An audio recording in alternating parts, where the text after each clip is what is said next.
I'm GFD, and by the title, you already guessed why I'm smiling so much. There was another trailer released the other day for the new Mass Effect Legendary Edition, which for those who don't know is a remaster of the first 3 games, the original trilogy, Mass Effect 1, 2, and 3, which we now know will be released on May the 14th, which is great. That leaves us 3 months or 6 full playthroughs of the original trilogy. Easy. Now, I have already seen the trailer that released the other day, and I didn't do a reaction to it, so I'm not going to try and recreate that now because I want those to be authentic for these videos, but there is still some really cool stuff to talk about, so even though we're not doing a reaction, I'm still going to take this opportunity to talk your ear off about Mass Effect, because I cannot pass that up. Ever. Now, because I feel like I have to say this, for context, this is not a technical or structured breakdown of everything we now know about Mass Effect. I will link to some of those videos in the description though, but this is definitely not one of them. I'm just gonna pick out a few things that I'm really excited about and just, share my joy and my enthusiasm with you guys because I need to get it out and my friends and family are so sick of me talking about it. So, without further ado, let's start off with Shepard. Oh my god, look at her! Look at her! I have never been shy in admitting that I play exclusively as FemShep. I love Jennifer Hale and everything she does, and I cannot wait to play this again and fall right back into the comforting embrace of her rich, rich voice. What really stood out to me, especially looking at these comparison photos, is that in ME1, FemShep didn't really have a solid, consistent progression of her appearance. Male Shep definitely did. You can tell between the 3 games that he had a real set in stone, this is how he's gonna look, and with each game he just got better and better. Whereas FemShep really changed between 1, 2, and 3. In 3, we have a complete person. 2 and 1 looked nothing like that. 2 a little bit, but not to the degree that 3 had it. To also give some coverage to male Shep, he looks more defined now, and I can tell that there is some more work done around the eyes to make them look a bit more human. BioWare sometimes has this unfortunate habit in their games of giving their characters kind of a glazed look most of the time when talking. So it's really cool to see that attention to detail put back into the ME1 model. It's so weird, my brain is doing these jumping jacks where it's like, no, this is what they've always looked like. This is how you remember them. It's only when I see them side by side that I can actually comprehend the stark difference between the two. I am curious what this means for people who want to customize their Shepards though, and if that will translate the same way as the appearance carries over. Look, as long as they can get as close to me as humanly possible so that I may create a self-insert fan fiction out of this experience, I'm happy. That's all I want. Let me in the game. I have to wonder if Shepard's drinking is gonna have improved at all. That animation was always one of my favorite things across the board. It was like it never got better. It never got worse either. It just stayed the same awkward, like, hand disappearing through glass, glass disappearing through lower jaw. I love it. I actually almost kind of hope they didn't change that. Let that be the one thing they kept. Oh yeah. Put more of the stuff in the thing where stuff goes in.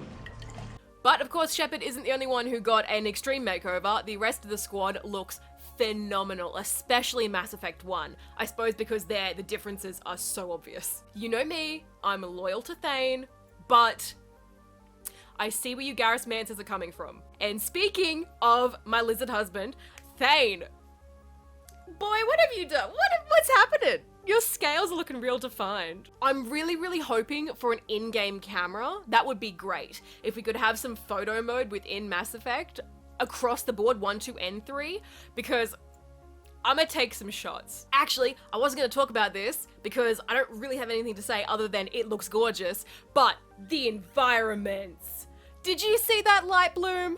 Oh, Sovereign, you have never looked better, my boy. Still hate you, you're still the worst, but you, Mass Effect 3 really epitomized what the series could be, and not just because, it was the conclusion of the story, but all the mechanics, I think personally, had really been refined up until that point. So it'll be really, really good to see that level of quality across all 3 games and have it unified. Last thing I'm gonna harp on, and then I will shut up until something new comes along, is the changes to the HUD, the heads-up display, specifically in Mass Effect 1. In the original, was it wasn't terrible. Like, for 2007, it wasn't bad. It was just quite clunky. Now, it looks like it's been really modernized. So we've got the health bar for your allies in the middle, you've got the weapon of choice in the left-hand corner, and then you've got your mini-map in the right. It's all nice and contained in that lower part of the screen, and it doesn't look too out of place, which is great. I love that. They also announced that all 40 DLC will be included in the remaster, which means that's all weapons packs, armor packs, and story DLC that we got to experience in the original trilogy. Because who doesn't want to relive the trauma of discovering the SR-1 after it plummeted into the planet? Oh, and Overlord? I forgot about that. I repressed that. Oh, goody.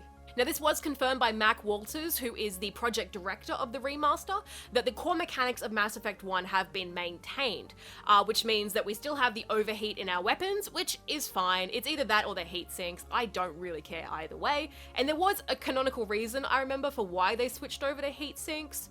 Anyway, not the point. What he has said is that there is improvements, obviously, to the HUD, to squad control, which means hopefully when you tell them to get into cover, they will actually get into cover. I am so sick of wasting my Medigel on you, Caden. The Mako has apparently also been changed a bit in that it's easier to control now, which I'm kind of, I don't know, okay. I know a lot of people do not like the Mako. I respect your wrong opinion. I love the Mako. I love its stupid shopping cart trolley physics. But I do understand that I'm in the minority here, and I'm sure whatever changes they make, it will be for the better. But I love the chaos. I think that's all the stuff I wanted to talk about. I got really excited and kind of went into a flurry and just started picking things out of the air, but that's the stuff that's kind of stuck in my brain so far. If I haven't made it clear, I am so excited for this. The fan base has been waiting for years for this announcement. What are you the most excited about with the remaster? Have you played Mass Effect? Is this going to be your first time playing Mass Effect? Let me know down in the comments. I know I said I was going to keep away from all the news, but instead I'm going to transfer that mindset to the new Mass Effect. I'm going to stay away from that because I know a lot of outlets will have exclusive coverage of the remaster, and I feel like at this point it's not spoiling anything for me. I can watch that and it's fine. And then I can talk about it with you guys. So it's all good. It's the circle of life. Anyway, I've talked long enough. I hope you enjoyed this video, guys. And until next time, as always, be safe, stay safe, and I'll talk to you all later. Bye.